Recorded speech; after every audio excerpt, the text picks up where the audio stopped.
Sometimes when I record my videos, I sit down for a bit and ask, why? Why do I subjugate myself to all this when instead I could just go sleep or something? Why put myself through such mental anguish? Or better yet, why do these people exist so that I feel the need to watch and respond to them in the first place? Imagine a world where creationists don't exist, where alternative medicine proponents don't exist, and best of all, where flat earthers don't exist. Now, I personally think that flat earthers are, let's say, lower end of the spectrum. I'm curious sometimes. How do their brains work? What goes on inside their heads? So I've gathered up some questions, hoping that perhaps some flat earthers could step up and answer. Don't be shy now. You seem to put a lot of emphasis on the government and on NASA. In your worldview, they seem to be controlling everything, going into great lengths to push this globe narrative. Ignoring the fact that this would cost so much money, public schools aren't the only ones that are teaching around Earth. Private institutions, who are not controlled by the government, also seem to be telling their students that the Earth is a globe. And we don't have to stop there. Other countries and organizations who are independent of the United States seem to be on the same page. This is a question I've asked multiple times but never seen anyone even attempt to answer. If the Earth truly were flat and the government and NASA have just been hiding that fact, why is it that every single other country are also pushing this narrative and not a single country promotes the idea that the Earth is flat? And by extension, how do all these countries coordinate so well in their narrative? It also seems that somehow they are also on the same page when it comes to astrophysics, for example. I'm dying to know the answer to this question. Question 2 is somewhat similar to question 1. If the flat Earth movement is gaining popularity, which admittedly it is, why have the people in authority not done anything in retaliation? Your movement, your channels, and your videos are public. I'd be surprised that the government wouldn't have stepped in to do something about this, even if it's just an email demanding you to take down your videos. Question 3. As you know, science is a very broad field. It encompasses any topic that we have obtained knowledge using the scientific method. Get out of here, social sciences. What? So since all corners of science utilize the same method of obtaining truth, how do you determine which fields to reject and which to accept? Science has brought us your smartphone, the internet, modern medicine, etc. You choose to accept these as valid science, but cosmology and astrophysics as nonsense? Where do you draw the line? Because so far it just seems you're cherry picking. So my question is, what factor or trait do you use to determine what fields of science to accept and what fields of science to reject? Question 4. Why is it that when you grab a cart at a grocery store, you will always, without fail, grab one that constantly turns in one direction? Question 5. How confident are you in your flat earth hypothesis? Would you be willing to bet your house on it? Would you be willing to bet on your mother's grave? Or better yet, would you be willing to bet your own life? Or is this just some half-baked theory that you like to entertain the idea of?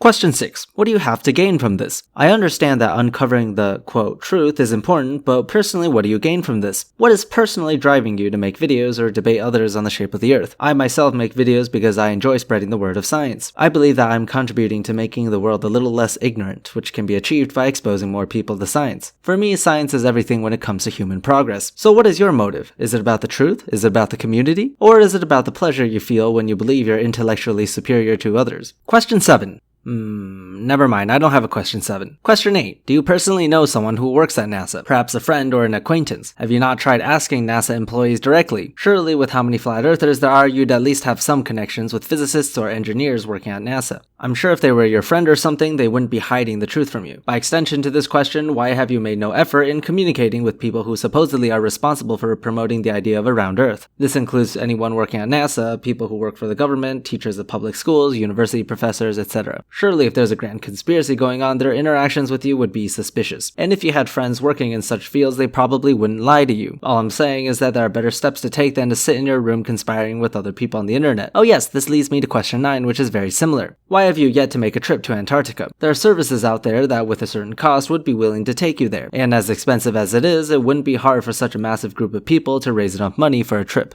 And lastly, question 10. What, if anything, would convince you that the Earth is round? And if such evidence existed and it was proven to without a shadow of a doubt, what would you do then? And there you have it. That's 10 questions for flat earthers. Got any other questions you'd like to ask them? Write it in the comment section below. Be sure to send this video to your favorite flat earthers. I'd love to hear what they have to say in response. Last but not least, thanks for watching this random video. I got a little busy this week since I'm moving to a new place. We'll resume the regular style of videos next week. Huge thank you to Fireshard for being the top patron. Be sure to subscribe to this channel, and I'll talk to you guys later.